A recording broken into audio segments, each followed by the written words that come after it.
10 citations. Thème: mensonge. 1.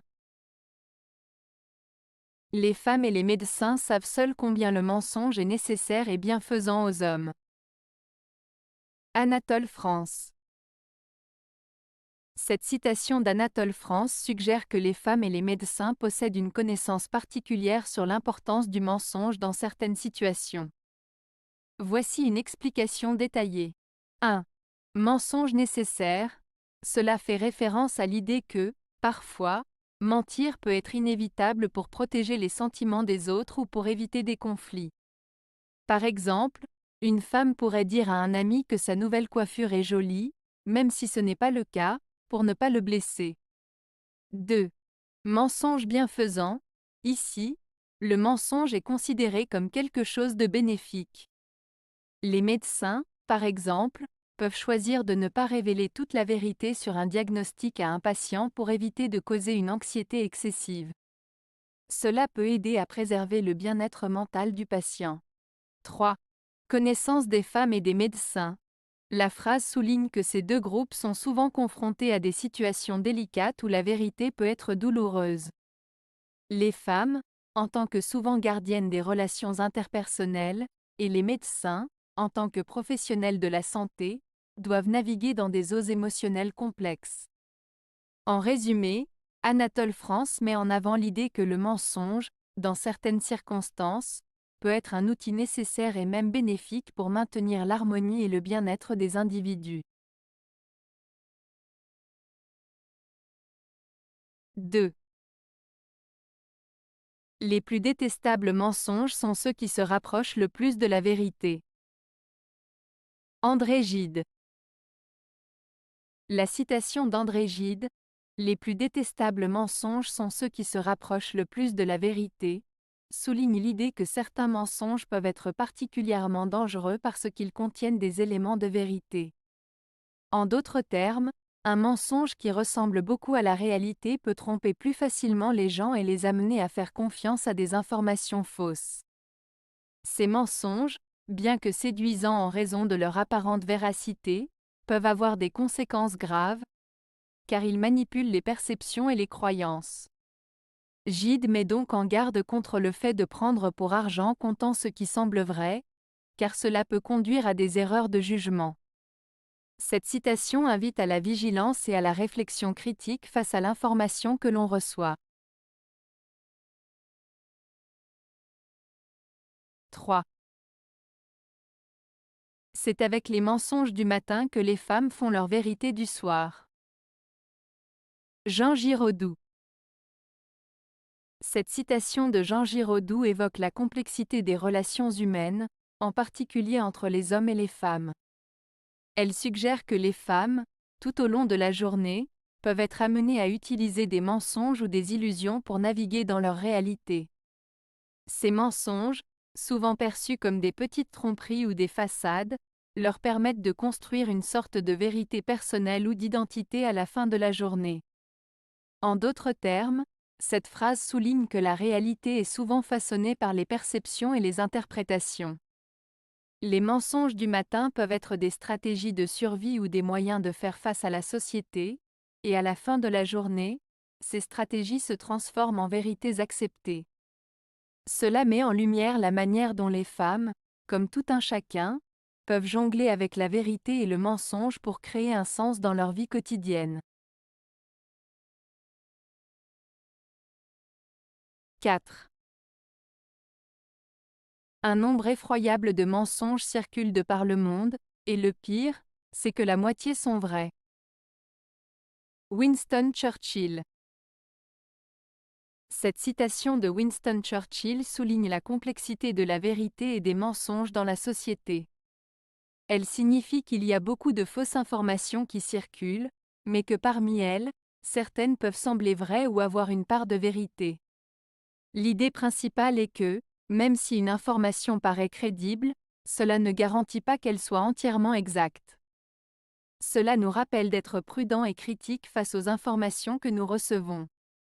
En d'autres termes, il est important de vérifier les faits et de ne pas croire tout ce que l'on entend ou lit, car même des mensonges peuvent contenir des éléments qui semblent véridiques. Cette citation invite à la réflexion sur la manière dont l'information est diffusée et sur notre responsabilité de discerner le vrai du faux. 5. Tout le vrai de la vie est dans le mensonge. Marcel Aimé. La citation de Marcel Aimé, « Tout le vrai de la vie est dans le mensonge », exprime l'idée que les apparences et les illusions jouent un rôle essentiel dans notre existence. Voici une explication plus détaillée. 1. Nature humaine. Les gens ont tendance à embellir la réalité ou à se mentir à eux-mêmes et aux autres. Ces mensonges, qu'ils soient petits ou grands, peuvent refléter des vérités profondes sur nos désirs, nos peurs et nos motivations. 2. Réalité subjective. Chacun perçoit la réalité à travers son propre prisme. Ce que l'on considère comme un mensonge peut parfois révéler une vérité personnelle ou collective. Par exemple, les rêves et les aspirations peuvent sembler irréalistes, mais ils sont souvent ce qui nous pousse à avancer. 3. Fiction et art. Dans la littérature et l'art, le mensonge ou la fiction permet d'explorer des vérités plus profondes sur la condition humaine. Les histoires inventées peuvent révéler des émotions et des vérités qui ne peuvent pas être exprimées par des faits bruts. 4. Protection émotionnelle. Les mensonges peuvent aussi servir de mécanisme de défense. Parfois, il est plus facile de vivre avec des illusions que de faire face à des vérités douloureuses. Cela ne signifie pas que ces mensonges sont bons, mais ils peuvent être une façon de gérer la complexité de la vie. En résumé, Aimé souligne que les mensonges, qu'ils soient conscients ou non, sont souvent liés à des vérités plus larges sur notre existence et notre perception du monde. Ils sont une partie intégrante de la condition humaine. 6. Croire une femme. Autant vaut croire une épitaphe. Lord Byron.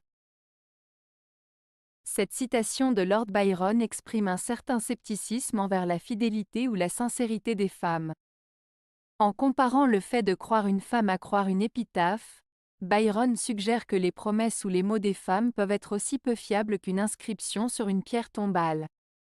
Une épitaphe, souvent gravée pour honorer un défunt, est immuable et ne peut pas être changée, mais elle peut aussi être perçue comme une simple déclaration qui ne reflète pas la réalité de la vie de la personne. Ainsi, Byron semble insinuer que les paroles des femmes peuvent être superficielles ou trompeuses, tout comme une épitaphe peut donner une impression de vérité sans en être une. Cette phrase révèle une attitude cynique et un certain mépris, qui étaient des thèmes récurrents dans l'œuvre de Byron. Cela dit, il est important de contextualiser cette citation dans son époque, où les attitudes envers les femmes et leurs rôles sociaux étaient très différentes de celles d'aujourd'hui. 7. Tout mensonge non remboursé se paye au centuple. Claude Lelouch. La phrase de Claude Lelouch, « Tout mensonge non remboursé se paye au centuple », signifie que chaque mensonge, s'il n'est pas corrigé ou remboursé, a des conséquences qui peuvent être beaucoup plus graves que le mensonge lui-même. En d'autres termes, si une personne ment et ne fait pas d'effort pour rectifier la situation ou pour dire la vérité, ce mensonge peut entraîner des problèmes bien plus importants par la suite. Cela peut se traduire par une perte de confiance, des conflits, ou même des souffrances émotionnelles pour ceux qui sont affectés par ce mensonge. L'idée est que les conséquences des mensonges peuvent s'accumuler et devenir beaucoup plus lourdes à porter que le simple fait d'avoir menti. Cette citation nous rappelle l'importance de l'honnêteté et de la responsabilité face à nos paroles et nos actions. 8. Le mensonge est la politesse qu'on doit aux autres pour ne pas les ennuyer. Pascal Bruckner. Cette citation de Pascal Bruckner évoque l'idée que mentir peut parfois être considéré comme une forme de politesse. En d'autres termes, il suggère que dire la vérité n'est pas toujours la meilleure option, surtout si cela risque de blesser ou d'ennuyer les autres. Le mensonge, dans ce contexte, n'est pas vu comme une chose intrinsèquement mauvaise, mais plutôt comme un moyen de préserver l'harmonie sociale. Par exemple, si quelqu'un demande si on aime leur nouvelle coiffure et qu'on ne l'aime pas, répondre par un mensonge gentil peut éviter de blesser leurs sentiments. Ainsi, Bruckner souligne une tension entre l'honnêteté et la bienveillance. Il nous invite à réfléchir sur les conséquences de nos mots et sur la manière dont ils peuvent affecter les relations interpersonnelles. Cela ne signifie pas qu'il faut toujours mentir, mais que parfois, un petit mensonge peut être une forme de respect ou de délicatesse envers autrui. 9. Pourquoi crier les mensonges et chuchoter les vérités? Daniel Desbiens. La citation de Daniel Desbiens, Pourquoi crier les mensonges et chuchoter les vérités, soulève une réflexion sur la manière dont la société perçoit et communique l'information. Le cri des mensonges évoque l'idée que les fausses informations ou les propos trompeurs sont souvent exprimés de manière bruyante, frappante et attirent facilement l'attention. Cela peut se manifester par des discours exagérés, des rumeurs ou des manipulations qui se répandent rapidement et sont largement acceptées. En revanche, le chuchotement des vérités suggère que les vérités, qui devraient être valorisées et mises en avant, sont souvent exprimées de manière discrète, voire ignorées. Cela peut être dû à la peur de la répercussion, au manque d'intérêt du public ou à une certaine forme de désillusion face à la réalité. Ainsi, cette phrase interroge les priorités de notre société en matière de communication. Elle nous pousse à réfléchir sur l'importance de valoriser et de donner plus de voix aux vérités, même si elles peuvent sembler moins spectaculaires que les mensonges. En somme, c'est un appel à une prise de conscience sur la manière dont nous recevons et partageons l'information. 10. Pour moi, le péché le plus impardonnable est le mensonge parce que, tout comme la fausse monnaie, il dévalue la vérité. William S. Burroughs. Cette citation de William S. Burroughs souligne l'importance de la vérité et les conséquences du mensonge. Voici une explication. 1. Péché impardonnable. Burroughs considère le mensonge comme une faute grave, quelque chose de difficile à pardonner. Cela montre à quel point il valorise l'honnêteté. 2. Dévaluation de la vérité. Il compare le mensonge à de la fausse monnaie. Tout comme la fausse monnaie contamine l'économie en rendant les vraies valeurs moins crédibles, le mensonge altère la perception de la vérité. Quand on ment, cela crée un climat de méfiance et rend plus difficile de distinguer le vrai du faux. 3. Impact sur les relations. Le mensonge peut détruire des relations personnelles et professionnelles. Si les gens ne peuvent pas faire confiance à ce que l'on dit, cela nuit à la communication et à la compréhension. En résumé, Burroughs insiste sur le fait que le mensonge est particulièrement nuisible car il nuit à la vérité, qui est essentielle pour des interactions saines et authentiques. Avez-vous aimé la vidéo? Si oui, mettez un pouce vers le haut. Cela aidera la chaîne et aidera les autres à la trouver. Nous ajoutons plusieurs nouvelles vidéos quotidiennement. Abonnez-vous pour ne rien manquer.